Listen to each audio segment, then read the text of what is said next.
Kung kayo'y inoopera ng AX, ng AKAP, o ano bang ino-offer, tanggapin ninyo. Dahil pera ninyo yan. Pera ng gobyerno yan. Tanggapin ninyo. Pero when you cast your vote, sana ibang usapan yan. Ilagay sa utak natin palagi ang kinabukasan ng Pilipinas. Ang kinabukasan ng ating future generations. Dahil alam natin, at dapat alam nila lahat, na yung tinatanggap natin ngayon na AKAP, na AX, ang magbabayad yan, yung ating mga apo. Napakalaki ng utang natin ngayon. Trillions ang utang natin. Kaya hindi yan mababayaran in our lifetime. Mababayaran yan ng future generations. Kawawa ang ating mga apo, sila ang magbayad sa utang na ginagawa natin ngayon. Kaya itong budget napakahalaga.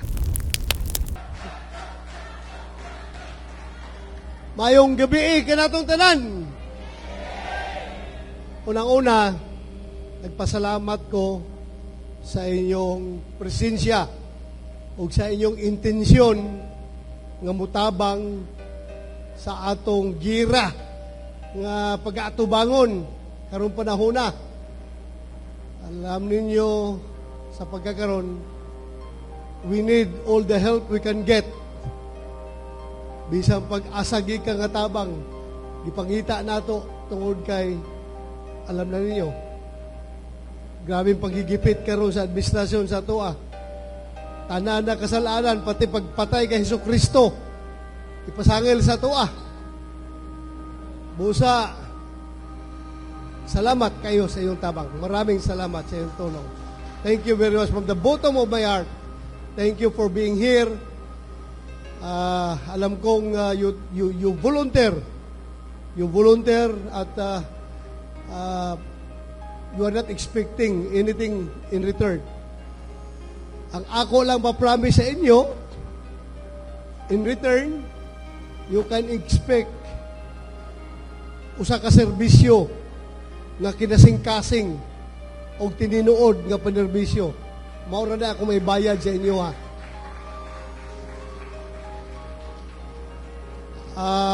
Kumbatik yun. Kumbatik kita ini. Di kita ni mo atras. Di kita mo atras. Nala ko ihangyo sa inyo gamay. May pakiusap lang ako. Aside from, alam kong very eager kayong tumulong na kami lahat dito sa listahan ay makalusot. Kailangan yun, sana, kung pwede. Pwede makalusot kami tanan, mas maayo para guwapo ang kagmaon sa Pilipinas kapag kini nga line up makalusot. Sigurado ko. Kay walay isa diri sa kini nga line up, walang isa dito na masasabi natin tambaluslos. Walang tambaluslos dito. Puro mga matino ito. At mga fighter ito, lalaban ito para sa taong bayan. Pakiusap ko lang, sana aside from your help, na sana tayo'y makatawid sa next Congress at saka yung mga kasamahan natin na baguhan na tatakbo ngayon na makalusot. Aside from that, ang aking pakiusap sa inyo, sana as magiging role na ng mga Mindanao Parallel Leaders ay kasama na dyan yung pag-educate sa ating mga butante. Sana volunteer kayo na kausapin yung mga butante natin na isa lang. Please, use your vote wisely. Gamitin na yung boto nila sa tamang paraan. Dahil yung ating boto ay sagrado. Napakasagrado nating boto. It is only during election time wherein yung boto ng isang pinakamahirap na mangingisda doon sa Tawi-Tawi ay pariho lang ang kanyang boto, ang bilang ng kanyang boto sa boto ng pinakamayaman na negosyante sa Makati. Yan lang tayo magkapantay-pantay ng Estado during elections. Kaya sana, sabihan natin ating mga kababayan, gamitin natin ito ng mabuti. Huwag tayong magpapadala sa kung ano mga promiso ng mga politiko na yan. Gamitin natin ng gusto. Kung kayo'y inoopera ng AX, ng AKAP, o ano bang ino-offer, tanggapin ninyo. Dahil pera ninyo yan. Pera ng gobyerno yan. Tanggapin ninyo. Pero when you cast your vote, sana ibang usapan na yan. Ilagay sa utak natin palagi ang kinabukasan ng Pilipinas. Ang kinabukasan ng ating future generations. Dahil alam natin, at dapat alam nila lahat, na yung tinatanggap natin ngayon na AKAP, na AX, ang magbabayad niyan, yung ating mga apo. Napakalaki ng utang natin ngayon. Trillions ang utang natin. Kaya hindi yan mababayaran in our lifetime. Mababayaran yan ng future generations. Kawawa ang ating mga apo, sila ang magbayad sa utang na ginagawa natin ngayon. Kaya itong budget napakahalaga. I must tell you kung ano nangyari sa budget. Dahil membro ako ng Bicameral Conference Committee. Nakwento ko na ito kagabi dito sa hall na ito, pero I'm sure karamihan sa inyo wala dito kagabi. Nung kami ay nag-Bicam, because I am one of the vice chairman ng Committee on Finance. Ako ang nag-sponsor, ako nag-defend ng budget ng Department of National Defense, ng Armed Forces of the Philippines, ng PDEA, ng Office of the Presidential Assistant for OPARO, Peace Reconciliation and Unification,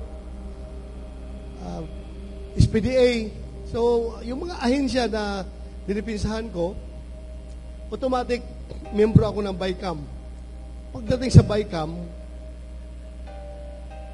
yung first day ng Bicam, I belong to the Senate panel.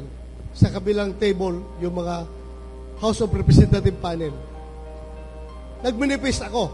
Sabi ko, kasi base doon sa last na budget, nagmukha kaming tanga. Kami mga membro ng Bicam. Dahil, hindi namin alam, pirma lang kami doon sa Bicam report, yung pala sinigitan ng mga taga-House of Representatives ng AKAP. Ilang ano halaga ng AKAP? Malaki. Ginamit nila sa yung People's Initiative. Yun ang ginawa nila. So, nagtaka kami, bakit mayroong ganun palang item sa ating budget na lumabas sa GAA without us knowing. So, lessons learned. Sabi ko, during the first Bicam meeting, doon sa Manila Hotel, Manila Hotel, basta sa Manila, sa isang hotel sa Manila. Sabi ko, nag-manifest ako. Nga manifest, Madam Chairman, that before we sign the Bicam report, please give us ample time to scrutinize everything that is contained in that Bicam report para hindi kami magbukhang tanga. So, pag sabi ko para hindi kami magbukhang tanga, alam ko na yung mga dumidiskarte doon sa budget na yan, nakatungo, nakayuko, gano'n, no? O, tinamaan ito mga tambalos-los na ito. Tinamaan. Now, okay daw, sige. Ginrant yung aking aking request. During the second Bicam meeting, and that is the final Bicam meeting, last day, pag-report namin, pirmahan na kaagad ng Bicam report. Sabi ko, bakit ako pipirma? Na hindi ko pa nabasa ang laman ng ating gagawing Government Appropriations Act pag napirmahan ng Pangulo, GAA. Paano ko pipirmahan yan? No, hindi ko pa nakita. Pirma, pasal na, pirma na lahat. Ginawa ko, tumayo ako. Nag-walk out ako. Iniwan ko sila doon. Sabi ko, hindi ako pipirma niyan. Bakit ako pipirma? Hindi ko alam anong laman. So, paglabas ko, yun na. Umuwi na ako sa Senado. Pagdating sa Senado, pagkahapon, meron nang sinend sa amin na kopya ng BICAM report. Soft copy. Pag open namin doon sa soft copy, doon nakita ko may mga blanco nga na amounts. Yung sinabi ni Pangulong Duterte at ni Congressman Ungab na blanco na amount, particularly doon sa budget ng Department of Agriculture. So, nakita. But, nag-proceed yung ratification.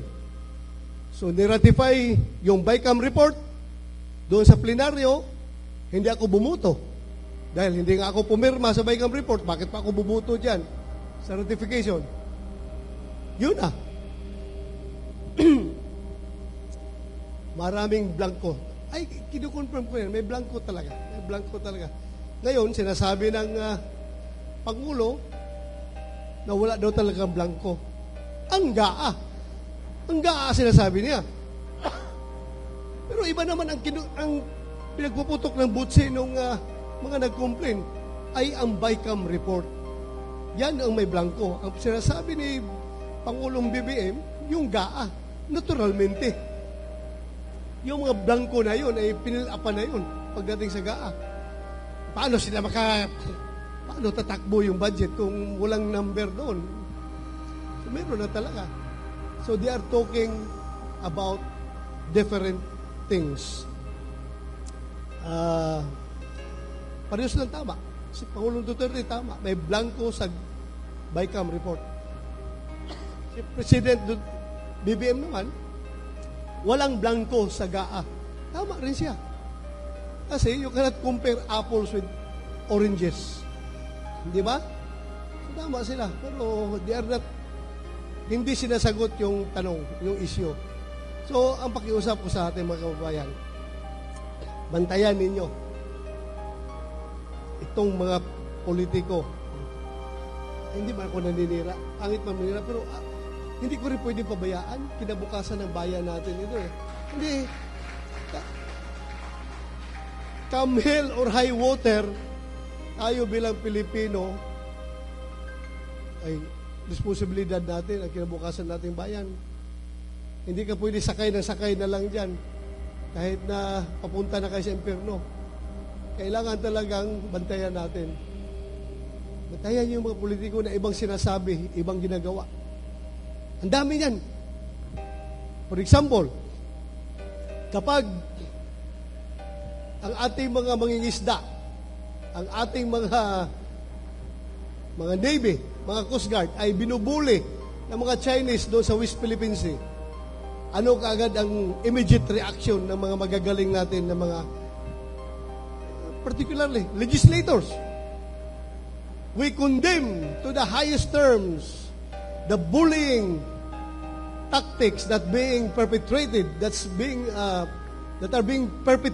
by the Chinese towards our fisher folks, mga fishermen natin at ating mga trupa sa West Philippine Sea. Kaya kailangang suportahan natin ang AFP Modernization Program para tayo ay magkakaroon ng credible defense posture as far as our neighbors are concerned. Para respetuhin tayo ng ating mga kapitbahay. Pero pagdating sa budget deliberation, anong ginagawa? Tinapyasan pa ng 15 billion yung AFP Modernization Fund. Iba ang sinasabi, iba ang ginagawa. It really breaks my heart. Ako, being a former soldier, being a former policeman, para bang feeling ko, itong mga politiko na itong parang niluluko lang ninyo itong mga sundalo natin at mga trupa natin. Para bang, sige, pinapain, tapos wala mo lang. Kaya nung paglabas ng NEP from the palace, from Malacanang Palace, papunta sa House of Representatives, ang nakalagay doon sa AFP Modernization Program was 50 billion pesos. Pagdating doon sa mga congressman, tinanggalan nila ng 10 billion. Ginawang 40 billion. So, from the House of Representatives, yung GAB, General Appropriations Bill, na umakyat sa Senado, 40 na lang, 40 billion. Pagdating doon sa Senado, ako being the defender, being the sponsor of that budget, sabi ko sa chairman, hindi ako papayag na hindi maibalik yung 10 billion. Dapat ibalik natin yan. Kasi para niluloko natin ating mga sundalo, mga Navy natin dyan. So, pumayag sila. Binalik. Paglabas ng Senate version ng budget, from 40 galing sa House of Representatives, ginawang 50 doon sa Senado. So, successful tayo na ibalik natin yung 10 billion. From the Senate version, pinasa doon sa BICAM. Pagdating sa BICAM, tinapyasa ng 15 billion. So, naging 35 na lang. So, isa rin yun sa kinasama ng butse ko. Kaya hindi ako pumirma ng BICAM report. So, yun lang ang gusto ko iparating sa inyo. Nagsumbong lang ko sa inyo para alam niyo. Nagsumbong lang ko. Dahil pag doon ako magsumbong sa hindi ko kakampi, aside na hindi ka they won't understand you. Kasi sarado ng utak nila. At alam mo, baka makakita mo ko na suntukan doon pag doon ako magreklamo. Kaya dito ako nagreklamo sa inyo. Yun lang ang pinaparating ko sa inyo. Sama yan dapat sa inyong papel as Mindanao Parallel Leaders. Tulungan ninyo. Huwag lang kami mga kandidato tulungan ninyo manalo, kundi tulungan rin sana nyo ating mga kababayan na mga butante na kulang sa alam. Please, help them use their vote wisely. Yun lang, maraming salamat at magandang gabi sa ating lahat.